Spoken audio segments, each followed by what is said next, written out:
Hello, welcome back to but maths channel.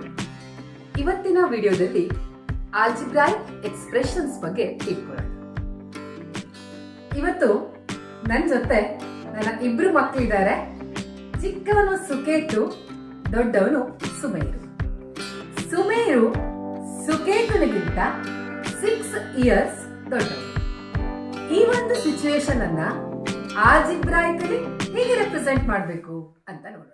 ಸುಕೇತುನ age ನಮಗೆ ಗೊತ್ತಿಲ್ಲ ಅನ್ನೋ ಗೊತ್ತಿಲ್ಲದೆ ಇರೋದನ್ನ ನಾವು ಒಂದು ಆಲ್ಫಾಬೆಟ್ ಅಲ್ಲಿ ರೆಪ್ರೆಸೆಂಟ್ ಮಾಡ್ತೀವಿ. ಓಕೆನಾ? ಎಕ್ಸ್. ಹಾಗೇನೆ ಸುಮೇರುನ ಏಜ್ ಸುಕೇತುನ ಏಜ್ ಎಕ್ಸ್ ಅಂತ ತಗೊಂಡಿದೀವಿ. ಸುಕೇತುನಿಗಿಂತ 6 ಇಯರ್ಸ್ ದೊಡ್ಡವನು ಅಂದ್ರೆ +6. ನೋಡಿ, ಈಗ ಎಕ್ಸ್ +6 ಅಂತ ಬಂದಿದೆ. ಇದನ್ನೇನೆ ನಾವು ಆಲ್ಜಿಬ್ರಾಯಿಕ್ ಎಕ್ಸ್ಪ್ರೆಷನ್ ಅಂತ ಕರಿತೀವಿ. ನೋಡಿ, ಆಲ್ಜಿಬ್ರಾ ಅನ್ನೋದು ಬೇರೆ ಲೋಕ ಅಲ್ಲ, ನಮ್ಮ ಡೈಲಿ ಲೈಫ್ ಅಲ್ಲೇನೆ ಆಲ್ಜಿಬ್ರಾ ಇದೆ ಅಲ್ವಾ? ನೋಡಿ, ಈಗ ಈ ಆಲ್ಜಿಬ್ರಾಯಿಕ್ ಎಕ್ಸ್ಪ್ರೆಷನ್ ಅಲ್ಲಿ ಏನೇನ್ ಇರುತ್ತೆ ಅಂತ ನೋಡೋಣ. ಎಕ್ಸ್ ಇದನ್ನ ನಾವು ವೇರಿಯೇಬಲ್ ಅಂತ ಕರಿತೀವಿ. ಸೊ ಯಾಕೆ ನಾವು ವೇರಿಯೇಬಲ್ ಅಂತ ಕರಿತೀವಿ ಅಂತಂದ್ರೆ ವೇರಿ ಆಗ್ತಾ ಇರುತ್ತೆ. ಈಗ ನಾವು ಏಜ್ ಅನ್ನ ಎಕ್ಸ್ ಅಂತ ತಗೊಂಡಿದೀವಿ. ಎಕ್ಸ್ ಅನ್ನೋದು ವೇರಿ ಆಗುತ್ತೆ, ಪ್ರತಿ ವರ್ಷ ಜಾಸ್ತಿ ಆಗ್ತಾ ಹೋಗುತ್ತೆ ಅಲ್ವಾ? ಸೊ ವೇರಿ ಆಗ್ತಾ ಹೋಗುತ್ತೆ, ಅದಕ್ಕೋಸ್ಕರ ನಾವು ಅದನ್ನ ವೇರಿಯೇಬಲ್ ಅಂತ ಹೇಳ್ತೀವಿ. ಹಾಗೇನೆ ಇಲ್ಲೊಂದು ನಂಬರ್ ಇದೆ ಅಲ್ವಾ, ಈ ನಂಬರ್ ಅನ್ನ ನಾವು ಕಾನ್ಸ್ಟಂಟ್ ಅಂತ ಕರಿತೀವಿ. ಸೊ ಯಾಕೆ ಕಾನ್ಸ್ಟಂಟ್ ಅಂತ ಹೇಳ್ತೀವಿ ಅಂತಂದ್ರೆ ಸುಕೇತು ಈಗ ಎಷ್ಟೇ ದೊಡ್ಡವನಾದ್ರೂ ಕೂಡ ಸುಮೇರು ಅವನಿಗಿಂತ 6 ಇಯರ್ಸ್ ಮತ್ತೆ ದೊಡ್ಡವನ ಜಾಸ್ತಿ ಆಗಿರ್ತಾನೆ ಅಲ್ವಾ? ಅದಕ್ಕೋಸ್ಕರ ಅವರಿಬ್ಬರ ಏಜ್ ಡಿಫರೆನ್ಸ್ ಏನಿದೆ 6 ಅನ್ನೋದು ಅದು ಕಾನ್ಸ್ಟಂಟ್ ಆಗಿರುತ್ತೆ, ಲೈಫ್ ಲಾಂಗ್ ಕಾನ್ಸ್ಟಂಟ್ ಆಗಿರುತ್ತೆ. ಓಕೆನಾ? ಸೊ ಈ ವೇರಿಯೇಬಲ್ ಮತ್ತೆ ಕಾನ್ಸ್ಟಂಟ್ ಇವೆರಡನ್ನು ಸೇರಿಸಿ ಇದೀಗ ಆಲ್ಜಿಬ್ರಾಯಿಕ್ ಎಕ್ಸ್ಪ್ರೆಷನ್ ಆಗಿದೆ.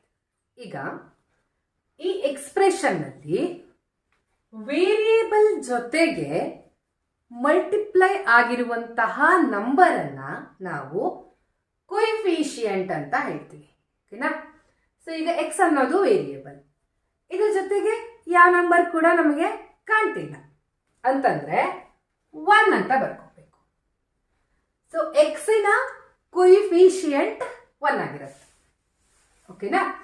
ನೆಕ್ಸ್ಟ್ ಟರ್ಮ್ ಅಂತಂದ್ರೆ ಇಲ್ಲಿ ನೋಡಿ, ಈಗ ಇಲ್ಲಿ ಈ ಎಕ್ಸ್ಪ್ರೆಷನ್ ನಲ್ಲಿ 2 ಟರ್ಮ್ಸ್ ಇದೆ. ಯಾವ್ಯಾವುದು?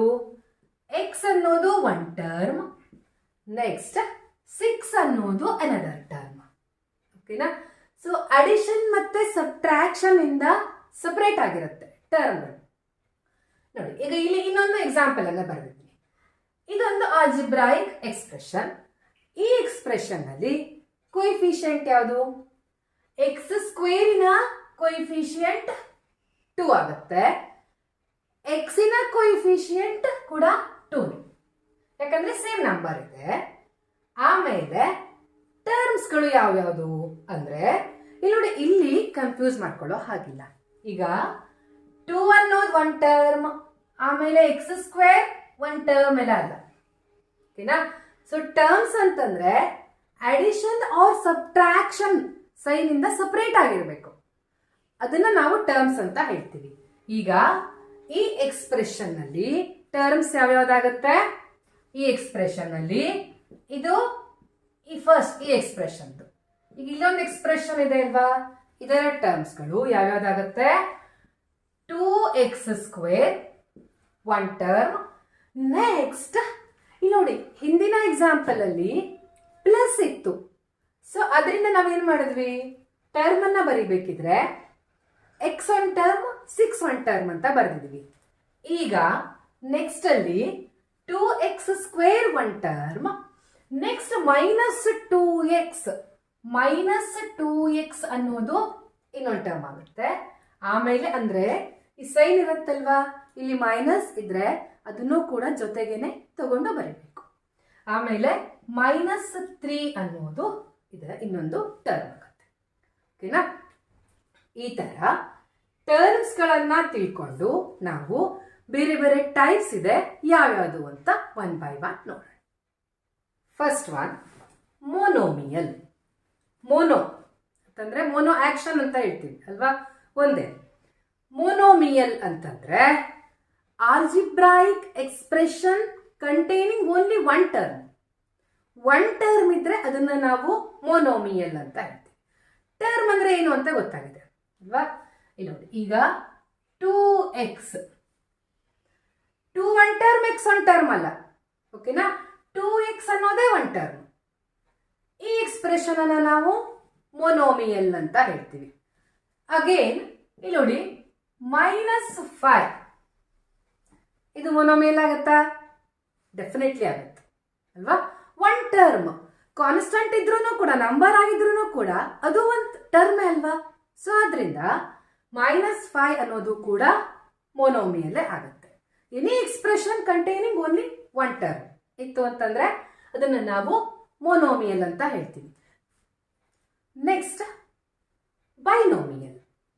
ಬೈನೋಮಿಯಲ್ ಅಂತಂದ್ರೆ algebraic expression containing 2 terms. 2 terms ಇತ್ತು ಅಂತಂದ್ರೆ ನಾವು ಬೈನೋಮಿಯಲ್ ಅಂತ ಹೇಳ್ತೀವಿ.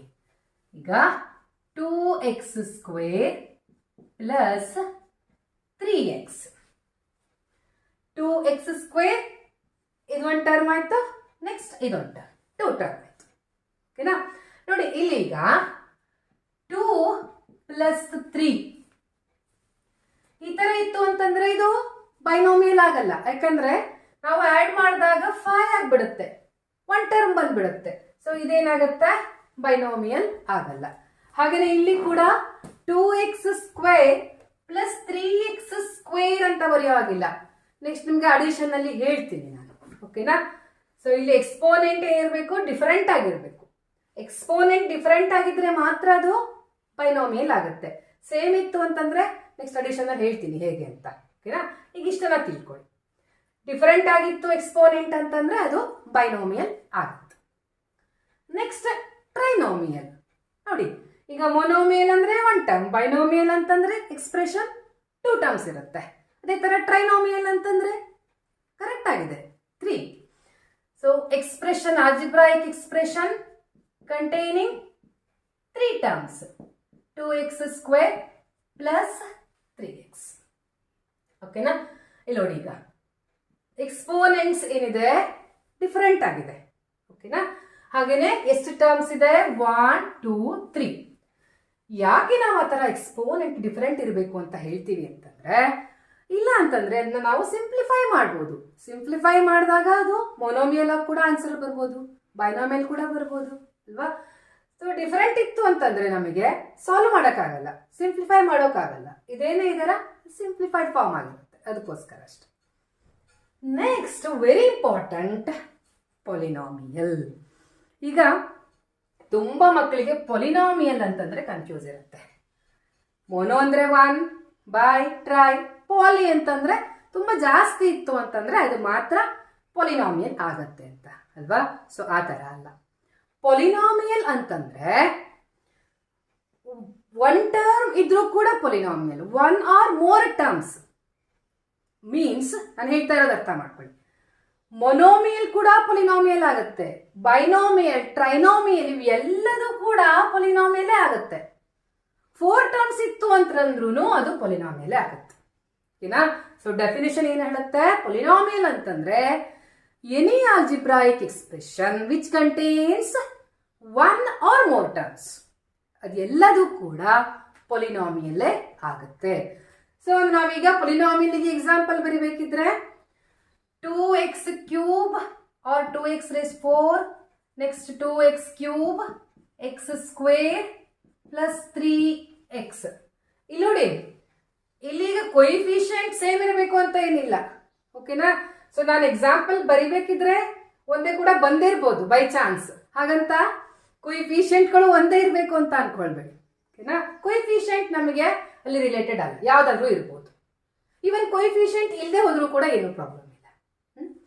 ಇಲ್ಲಿ ನೋಡಿ, ಈಗ ಇದು ಪೊಲಿನಾಮಿಯಲ್ಗೆ ಎಕ್ಸಾಂಪಲ್ ಅಂತ ಆಗುತ್ತೆ. ಹಾಗೇನೆ ಇದರ ಜೊತೆಗೆ 2x ಆಮೇಲೆ ಇನ್ನೊಂದು ಬೈನಾಮಿಯಲ್, ಟ್ರೈನಾಮಿಯಲ್ ಎಕ್ಸಾಂಪಲ್ಗಳನ್ನು ಕೂಡ ನಾವು ಪೊಲಿನಾಮಿಯಲ್ ಅಂತ ತಗೊಳ್ಬಹುದು. Next one, like terms and unlike terms. Very very important. ನಿಮಗೆ ಆಲ್ಜಿಬ್ರಾದಲ್ಲಿ ಲೈಕ್ ಮತ್ತೆ ಅನ್ಲೈಕ್ ಟರ್ಮ್ಸ್ ಬಗ್ಗೆ ಗೊತ್ತಿಲ್ಲ ಅಂತಂದ್ರೆ ಡೆಫಿನೆಟ್ಲಿ ಆಲ್ಜಿಬ್ರಾ ಗೊತ್ತಾಗಲ್ಲ. ಓಕೆನಾ? ಸೊ ಕರೆಕ್ಟ್ ಆಗಿ ತಿಳ್ಕೊ. ಲೈಕ್ ಟರ್ಮ್ಸ್ ಅಂತಂದ್ರೆ ನೋಡಿ, ಒಂದು ಎಕ್ಸಾಂಪಲ್ ಅನ್ನ ಬರೀತೀನಿ. 2x 3x.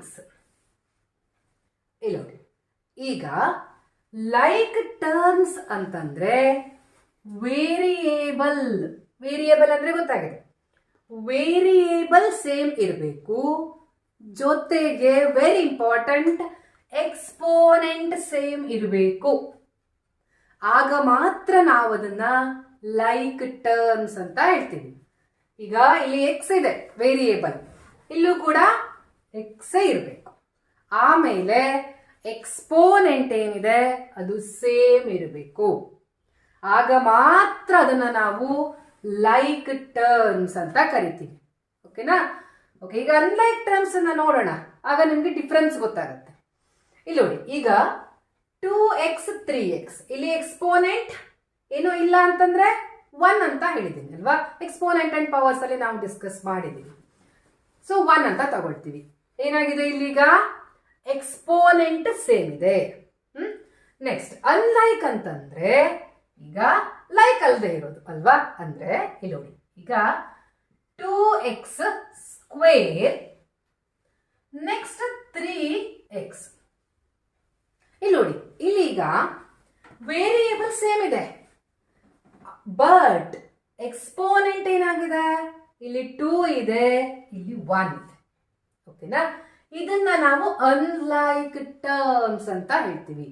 ಸೊ ಎಕ್ಸ್ಪೋನೆಂಟ್ ಒಂದೇ ಸೇಮ್ ಇದ್ರೂ ಆಗಲ್ಲ.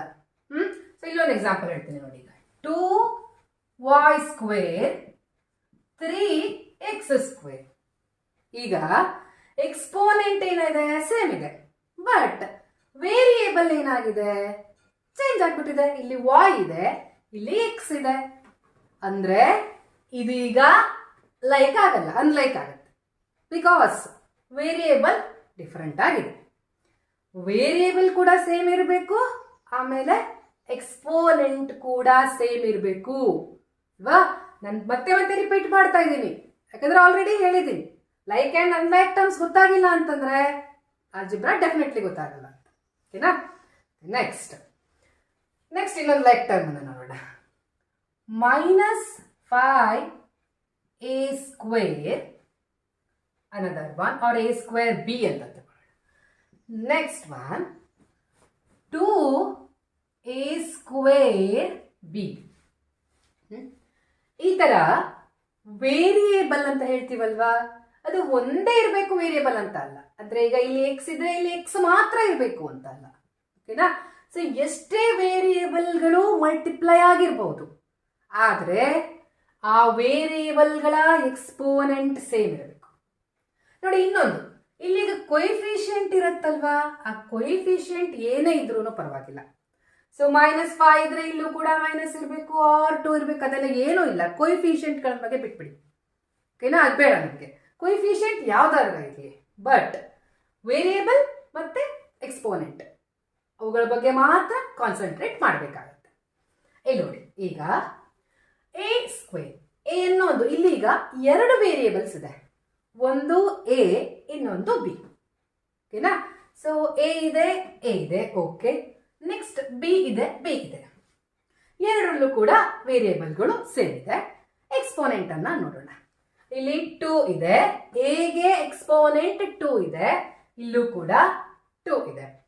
b ಗೆ ಎಕ್ಸ್ಪೋನೆಂಟ್ 1 ಇದೆ, ಇಲ್ಲೂ ಕೂಡ 1 ಇದೆ. ಮೀನ್ಸ್ ಇದು ಲೈಕ್ ಟರ್ಮ್ಸ್ ಆಗುತ್ತೆ ಇವೆರಡು. ಓಕೆನಾ?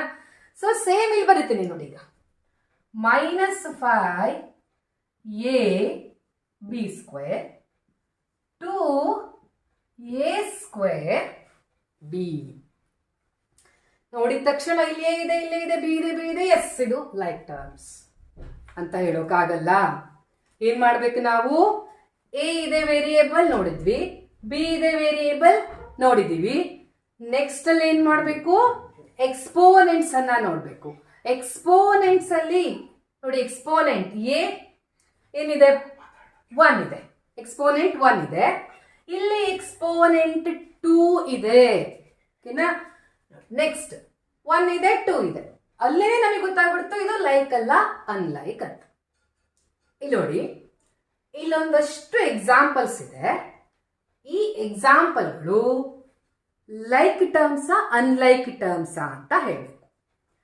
ಇದಿಷ್ಟನ್ನ ನೋಡ್ಬಿಟ್ರೆ ನಾವು ನಿಮಗೆ ಇರುವಂತಹ ಎಲ್ಲ ಡೌಟ್ಸ್ಗಳು ಕೂಡ ಕ್ಲಿಯರ್ ಆಗ್ಬಿಡುತ್ತೆ. ಓಕೆನಾ? ನೋಡ್ತಾ ಹೋಗೋಣ. First one, 2x 3x square ಅಂತ ಇದೆ. ಫಸ್ಟ್ ಏನ್ ಮಾಡ್ತೀವಿ? ಸೊ ನಾನು ಆಲ್ರೆಡಿ ಹೇಳಿದ್ದೀನಿ, ಕೊಯಿಫಿಷಿಯೆಂಟ್ಗಳನ್ನ ನೋಡೋದು ಬೇಡ ಅಂತ, ಯಾವ್ದಾದ್ರು ಇದೆ. ಓಕೆನಾ? ಸೊ ನೆಕ್ಸ್ಟ್ ಏನ್ ಮಾಡ್ತೀವಿ? ವೇರಿಯೇಬಲ್ ಅನ್ನ ನೋಡ್ತೀವಿ. ವೇರಿಯೇಬಲ್ ಇಲ್ಲೂ ಕೂಡ ಎಕ್ಸ್ ಇದೆ, ಇಲ್ಲೂ ಕೂಡ ಎಕ್ಸ್ ಇದೆ. ನೆಕ್ಸ್ಟ್ ಏನ್ ಮಾಡ್ತೀವಿ? ಎಕ್ಸ್ಪೋನೆಂಟ್ ಅನ್ನ ನೋಡ್ತೀವಿ. ಇಲ್ಲಿ ಏನು ಇಲ್ಲ ಅಂತಂದ್ರೆ ಅದರ ಮೀನಿಂಗ್ 1 ಅಂತ. ಸೊ ಎಕ್ಸ್ಪೋನೆಂಟ್ 1 ಇದೆ, ಇಲ್ಲಿ 2 ಇದೆ ಅಂತಂದ್ರೆ ಇದು ಅನ್ಲೈಕ್, ಲೈಕ್ ಟರ್ಮ್ಸ್ ಅಲ್ಲ ಅಂತ ಆಯ್ತು. ಓಕೆನಾ? So next one, 3ab 3b. ಇಲ್ಲಿ ನೋಡಿ, ಇಲ್ಲಿ ಈಗ ಎ ಇದೆ, ಇಲ್ಲಿ ಏನೇ ಇಲ್ಲ. ಓಕೆನಾ? ಸೊ 1 ಎ ಮಿಸ್ ಆಗಿದೆ, ನೋ ಪ್ರಾಬ್ಲಮ್. ಇದನ್ನ ಲೈಕ್ ಟರ್ಮ್ಸ್ ಅಂತ ಬರೀಬಹುದು, ಹಾಗೆಲ್ಲ ಮಾಡೋ ಹಾಗಿಲ್ಲ. ಎ ಬಿ ಇದೆ ಅಂತಂದ್ರೆ ಇಲ್ಲೂ ಕೂಡ ಎ ಬಿನೇ ಇರಬೇಕು, ಆಗ ಮಾತ್ರ ನಾವು ಅದನ್ನ ಲೈಕ್ ಟರ್ಮ್ಸ್ ಅಂತ ಹೇಳ್ತೀವಿ. ಸೊ ಇಲ್ಲಿ ನಮ್ಗೆ ವೇರಿಯೇಬಲ್ ಡಿಫರೆಂಟ್ ಆಗಿದೆ. ಸೊ ವೇರಿಯೇಬಲ್ ಡಿಫರೆಂಟ್ ಆಗಿದೆ ಅಂತಂದ್ರೆ ಏನಾಗುತ್ತೆ? This one is unlike. Next 2xy 3xy. xy ಇದೆ, ಇಲ್ಲೂ ಕೂಡ xy ಇದೆ. ಓಕೆನಾ? ನೆಕ್ಸ್ಟ್ ಎಕ್ಸ್ಪೋನೆಂಟ್ ಅನ್ನ ನೋಡ್ತೀವಿ. ಸೊ ಇಲ್ಲೂ ಕೂಡ 1 ಇದೆ, ಇಲ್ಲೂ ಕೂಡ 1 ಇದೆ, y ಕೂಡ 1 ಇದೆ ಎಕ್ಸ್ಪೋನೆಂಟ್, ಇಲ್ಲೂ ಕೂಡ 1 ಇದೆ ಅಂತಂದ್ರೆ ಇದು like terms. This one is like. ಓಕೆನಾ? Next one, -2ab -5ba. ಇಲ್ಲಿ ಈಗ ನೋಡಿ, ಒಂದು ಎಕ್ಸಾಂಪಲ್ ಅನ್ನ ಹೇಳ್ತೀನಿ. 2 into 1 is same as 1 into 2 ಅಲ್ವಾ? ಡಿಫರೆನ್ಸ್ ಆಗುತ್ತಾ ಏನಾದ್ರು? 2 into 1 ಆರ್ಡರ್ ಅನ್ನ ರಿವರ್ಸ್ ಮಾಡಿದ್ರೆ ಇನ್ನು ಕೂಡ ಚೇಂಜಸ್ ಆಗಲ್ಲ. ಸೊ ಅದೇ ತರ ಇಲ್ಲಿ ನೋಡಿ, ಇಲ್ಲೂ ಕೂಡ ಎ ಬಿ ಇದೆ, ಇಲ್ಲಿ ಬಿ ಎ ಇದೆ. ಓಕೆನಾ? ಸೊ ಎಕ್ಸ್ಪೋನೆಂಟ್ಸ್ ಅನ್ನ ನೋಡೋಣ. ಎಕ್ಸ್ಪೋನೆಂಟ್ಸ್ ಏನಿದೆ? ಇಲ್ಲಿ 1 ಇದೆ, ಆಮೇಲೆ ಇಲ್ಲಿ ಎ ಇದೆ, ಇದರ ಎಕ್ಸ್ಪೋನೆಂಟ್ ಕೂಡ 1 ಇದೆ. ಇಲ್ಲಿ ಬಿ ಇದೆ, ಇಲ್ಲೂ ಕೂಡ ಎಕ್ಸ್ಪೋನೆಂಟ್ 1 ಇದೆ. ಬಟ್ ಏನಾಗಿದೆ? ರಿವರ್ಸಲ್ ಇದೆ. ಎ ಬಿ ಇದೆ, ಇಲ್ಲಿ ಬಿ ಎ ಇದೆ. ಓಕೆನಾ? ಸೊ ಎಕ್ಸ್ಪೋನೆಂಟ್ 1 ಆಗಿರೋದ್ರಿಂದ ಸೊ ಈ ತರ 2 into 1 ಸೇಮ್ ಆಸ್ 1 into 2. ಅದೇ ತರ A B equal to A into B equal to B into A. ಓಕೆನಾ? ಸೊ ಆರ್ಡರ್ ರಿವರ್ಸ್ ಆಯ್ತು ಅಂತಂದ್ರೆ, ಎಕ್ಸ್ಪೋನೆಂಟ್ ಸೇಮ್ ಇದ್ದು ಆರ್ಡರ್ ಅಲ್ಲಿ ರಿವರ್ಸ್ ಆಗಿದೆ ಅಂತಂದ್ರೆ ನೋ ಪ್ರಾಬ್ಲಮ್. ಓಕೆನಾ? ಸೊ ಇದು ಕೂಡ ಲೈಕ್ ಟರ್ಮ್ಸ್ ಆಗುತ್ತೆ. Next one, next example, p square q square pq square. ನೋಡಿ, ಟಕ್ ಅಂತ ಬರೆಯೋದಲ್ಲ. ಓಕೆನಾ? ಮ್ಯಾಥ್ಸ್ ಅಲ್ಲಿ ಹೆಚ್ಚು ಕಾನ್ಸಂಟ್ರೇಟ್ ಮಾಡಬೇಕು, ಇಲ್ಲ ಅಂತಂದ್ರೆ ತುಂಬಾ ರಾಂಗ್ ಆಗ್ಬಿಡುತ್ತೆ. ಇಲ್ಲಿ ಈಗ ಪಿ ಇದೆ, ಕ್ಯೂ ಇದೆ, ಪಿ ಇದೆ, ಕ್ಯೂ ಇದೆ. ಎಸ್, ಇದು ಲೈಕ್ ಟರ್ಮ್ಸ್ ಅಲ್ಲ. ವೇರಿಯೇಬಲ್ ಸೇಮ್ ಇದೆ. ನೆಕ್ಸ್ಟ್ ಏನ್ ಮಾಡ್ಬೇಕು? ಎಕ್ಸ್ಪೋನೆಂಟ್ಸ್ ಗಳನ್ನ ನೋಡ್ತಾ ಹೋಗ್ಬೇಕು. ಪಿಗೆ ಎಷ್ಟಿದೆ? 2 ಇದೆ. ಬಟ್ ಇಲ್ಲೇನಾಗಿದೆ? ಪಿಗೆ ಎಕ್ಸ್ಪೋನೆಂಟ್ 1 ಇದೆ. ಓಕೆನಾ? ಸೊ ಎಕ್ಸ್ಪೋನೆಂಟ್ ಅಲ್ಲಿ ಏನಾಗೋಯ್ತು? ಚೇಂಜ್ ಆಗೋಯ್ತು. ಸೊ ಇಲ್ಲೇನೆ ನಾವೇನ್ ಮಾಡ್ತೀವಿ? ಇದು ಅನ್ಲೈಕ್ ಅಂತ ಬರೆದ್ಬಿಡ್ತೀವಿ. ನೆಕ್ಸ್ಟ್ ಮುಂದೆ ಹೋಗಿ ನಾವು ಮತ್ತೆ ಚೆಕ್ ಮಾಡೋದು ಬೇಡ, ಗೊತ್ತಾಗ್ಬಿಟ್ಟಿದೆ ನಮಗೆ ಆಲ್ರೆಡಿ. ಓಕೆನಾ? ಸೊ ಇಲ್ಲಿದೀಗ ಏನಾಗುತ್ತೆ? Unlike terms. ಸೊ ಕೆಲವೊಂದ್ಸಲ ವೇರಿಯೇಬಲ್ ಸೇಮ್ ಇದ್ರೂ ಕೂಡ ಎಕ್ಸ್ಪೋನೆಂಟ್ಗಳು ಚೇಂಜ್ ಇರುತ್ತೆ. ಅದಕ್ಕೋಸ್ಕರ ವೇರಿಯೇಬಲ್ ನೋಡಾದ್ಮೇಲೆ ಎಕ್ಸ್ಪೋನೆಂಟ್ ಅನ್ನ ನೋಡಬೇಕು. ಎರಡೂ ಕೂಡ ಸೇಮ್ ಇತ್ತಂತಂದ್ರೆ ನಾವು ಅದನ್ನ ಲೈಕ್ ಟರ್ಮ್ಸ್ ಅಂತ ಹೇಳ್ಬೋದು. ಇವತ್ತಿನ ವಿಡಿಯೋದಲ್ಲಿ ಲೈಕ್ ಅಂಡ್ ಅನ್ಲೈಕ್ ಟರ್ಮ್ಸ್ ಬಗ್ಗೆ ತಿಳ್ಕೊಂಡಿದೀವಿ. ಹೆಚ್ಚೆಚ್ಚು ಲೈಕ್ ಅಂಡ್ ಅನ್ಲೈಕ್ ಟರ್ಮ್ಸ್ ಅನ್ನ ನೀವೇ ಬರ್ಕೊಂಡು ಪ್ರಾಕ್ಟೀಸ್ ಮಾಡ್ತಾ ಬನ್ನಿ, ತುಂಬಾ ಈಸಿ ಆಗುತ್ತೆ. ನೆಕ್ಸ್ಟ್ ವಿಡಿಯೋದಲ್ಲಿ ನಾವು ಆಲ್ಜಿಬ್ರಾಯಿಕ್ ಎಡಿಷನ್ ಬಗ್ಗೆ ತಿಳ್ಕೊಳ್ಳೋಣ.